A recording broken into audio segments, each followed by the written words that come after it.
Hi, everybody. Welcome back to The Naked Truth. Today we have Abbie Schiller with us. And what many people will, of course, not know is that Abbie and I have known each other most of our lives. We started our journey together in Hebrew school and then ended up back in school together through high school.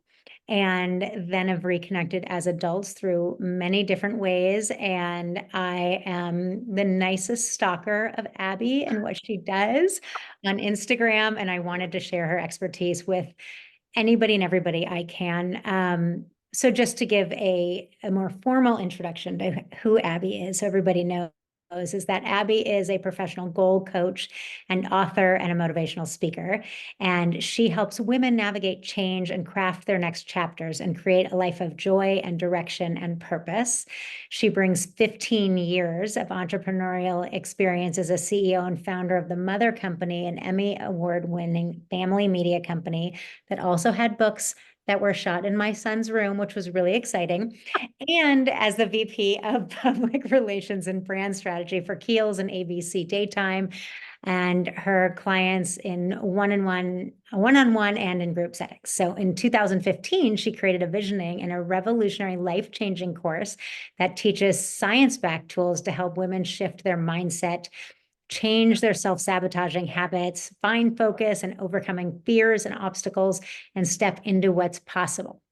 So if you are not already hooked and signing up on Abbie's website, I don't know what is happening, but every time I talk to Abbie, I 100% want to sign up for her next course. So thank you for sharing your time with us today. I really appreciate it. Thank you for having me. So nice to be here. It's so exciting.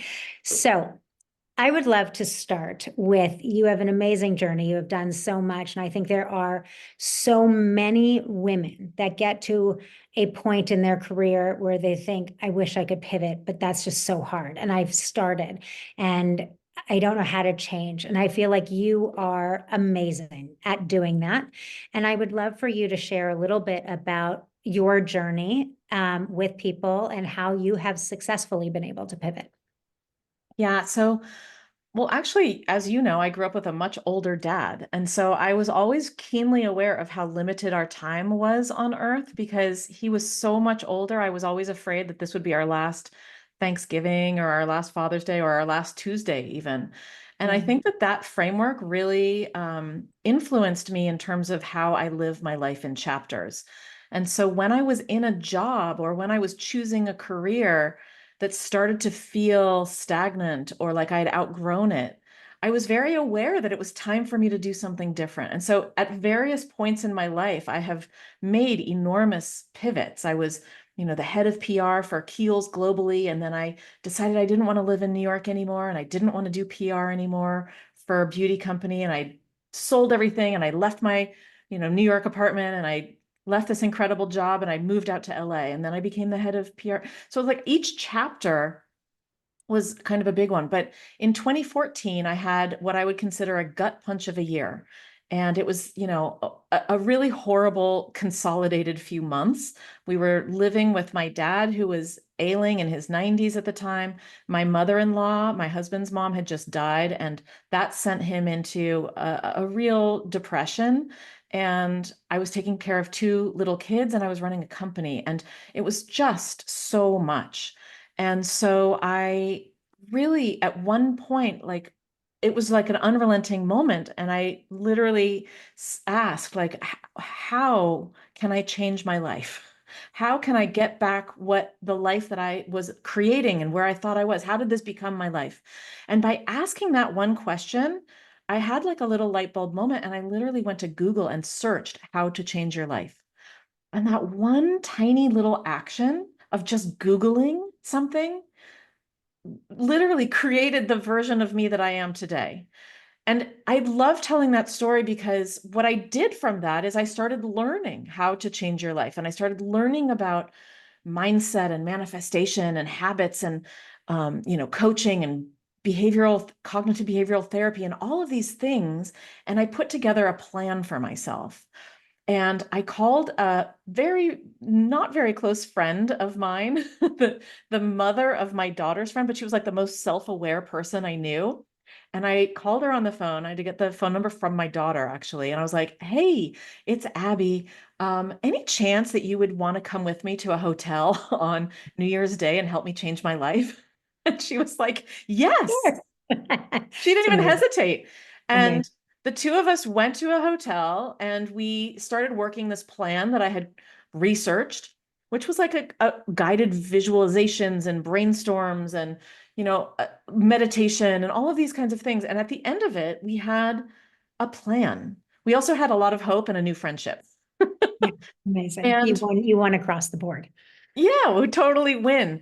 And I came home on January 2nd and I started implementing the plan. And by doing that within 3 months, my whole life changed. And that year, my whole life changed, and even in ways that I couldn't have controlled.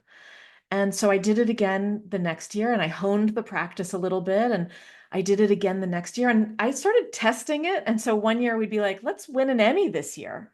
And then I would figure out how to do that for my company. And it was really powerful to realize that a plan and mindset and taking action creates the life that you want. And it felt very empowering for me to take my life back Yeah. from this downward spiral. And friends started asking me what I was doing. And so I started teaching it to them.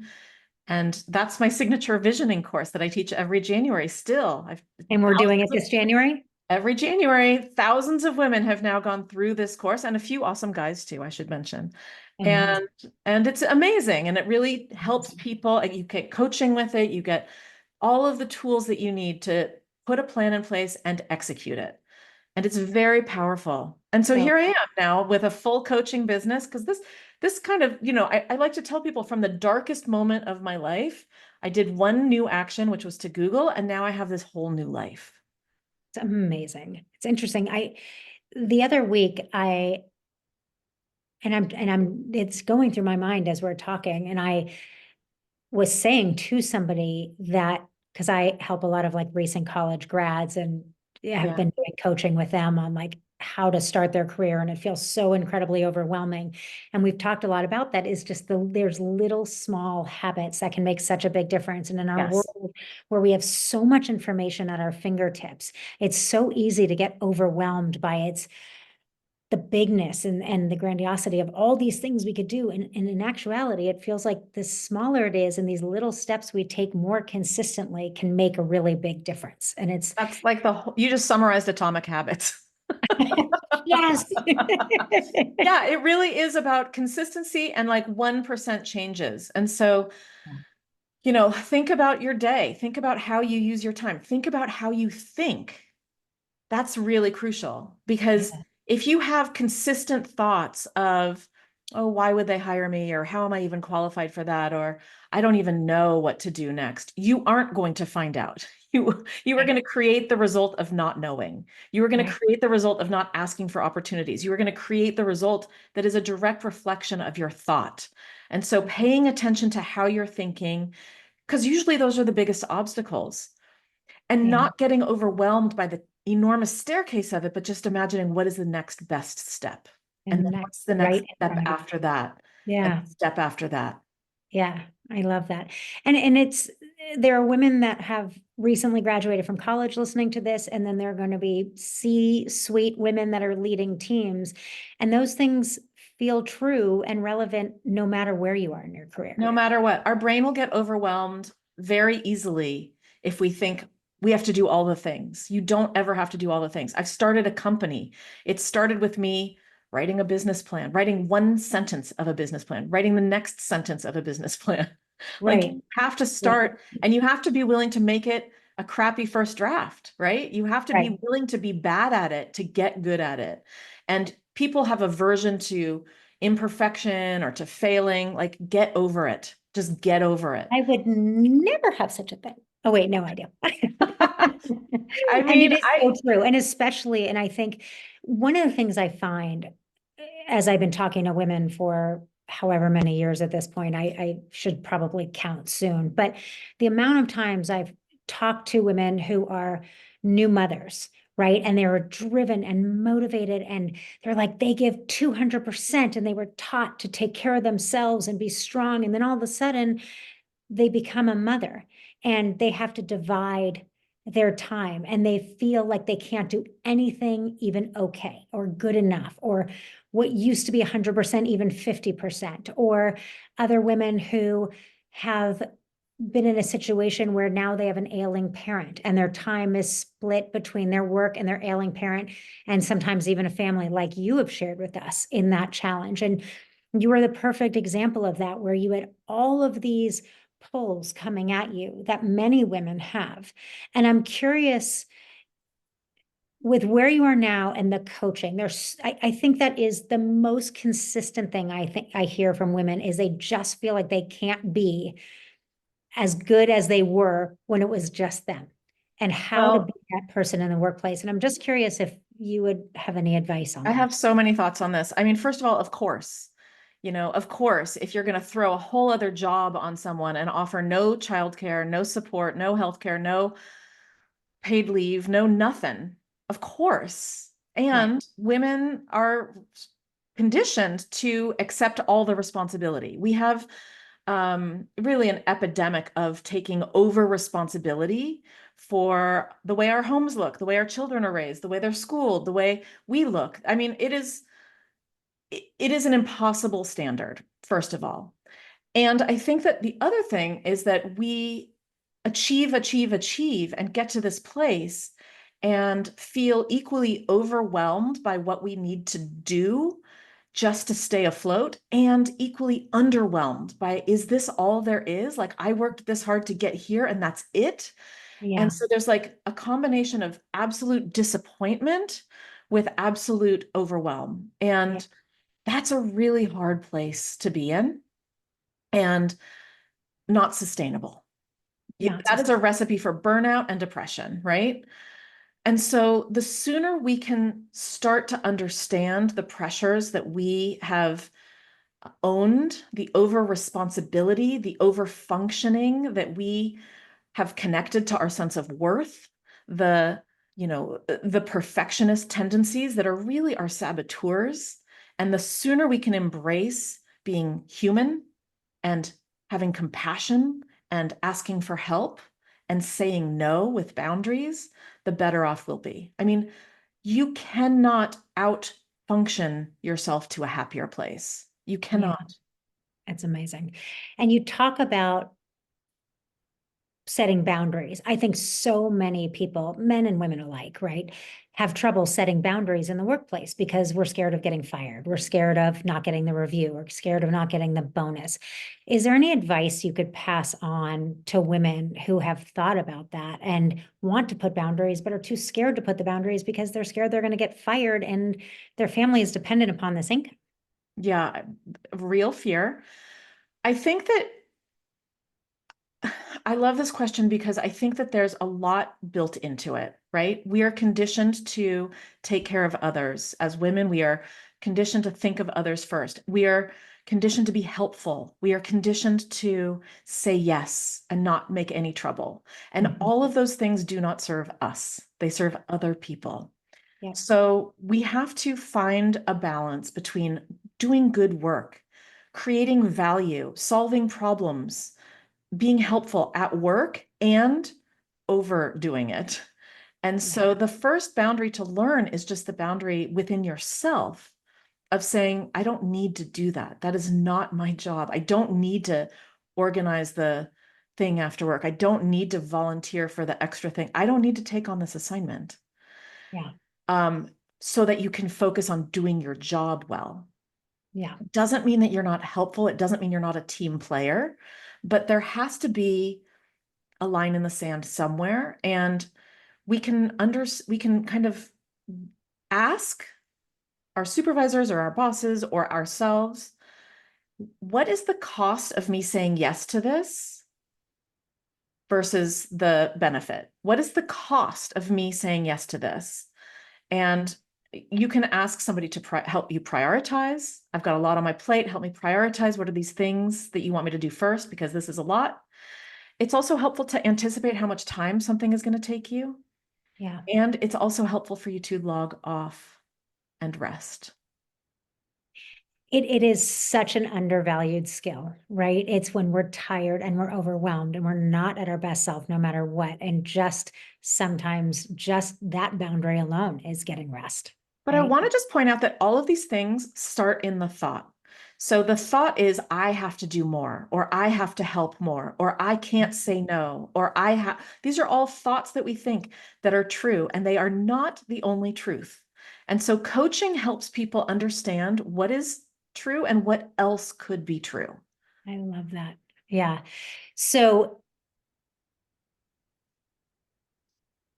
I don't want to ask you for free advice because I know you're a coach and this is how you make a living, but I'm going to ask you anyway. I actually don't often give advice. So as a coach, Yes, I yes, find like it's my job to ask questions because I believe that you know yourself better than I will ever know you and that you have the answer. And it is my job to pull the answer from you. Oftentimes we suppress the answer, we don't like the answer, but it is my job to pull the answer from you and it is my job to show you your thoughts.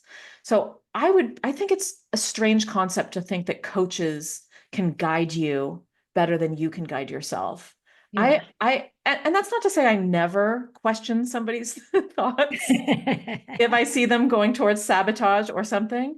But, Right, right. I'm the co-pilot. I'm the Yeah, co-pilot, they're the pilot. I'm here to suggest, to question, to yeah, check in, yeah, yeah. to notice patterns of Is thought. there a question that we could share with people that as they are thinking about setting boundaries for themselves, is there a question you could share that might be beneficial to some people listening right now?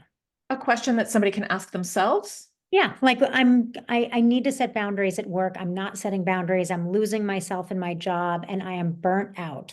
Yeah. Is there a So question somebody could start with? the first question to start with is what is okay and what is not okay? Mm, And that's that's so a helpful. really hard question for a lot of people to answer. Yeah, You could also ask it like, what do I want? What do I want? It's a question not a lot of people think about.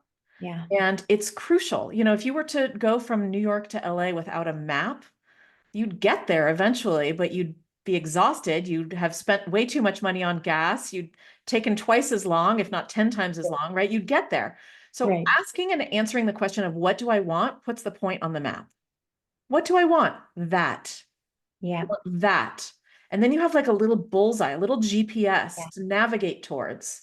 that's right. And that is your North Star. That is your moment of where you're going towards. And it moves away the clutter. It moves away all the other stuff to Yeah. help you focus. And then from that knowledge, from knowing of what you want, you can say no to things. Mm, That doesn't get me to what I want. That that's doesn't great. do the thing that I need. But you have Love to that. ask yourself and decide what you want. And then ultimately, you need to create a plan for that. And you're going to have a plan that things aren't included in. And this Yeah. might not be the season for you to remodel the bathroom, or this might not be the season for you to take on the extra, class parent job. This might not be the season for you to do something else. And you say no, you get on the no train, as Marie Forleo says. It's so true. I know so many people who say yes, they say yes, they say yes, and then wonder why they are always completely burnt out. And it's And such a good reminder. resentful. It's such a good reminder that saying no is okay. And not even okay, it's great. It's so beneficial And you sometimes. might be doing someone a favor by saying no, and you have to offer no apology. Right. Like Right. I just read a great story about a woman who went to a potluck and brought nothing. And the person coming in at the PTA said, "Oh, you didn't bring anything." And the woman said, "That's right. Remember, I told you I wasn't going to be able to today." No excuse. No nothing. I love that. Just nope. It's funny. I have a friend and I always remember this.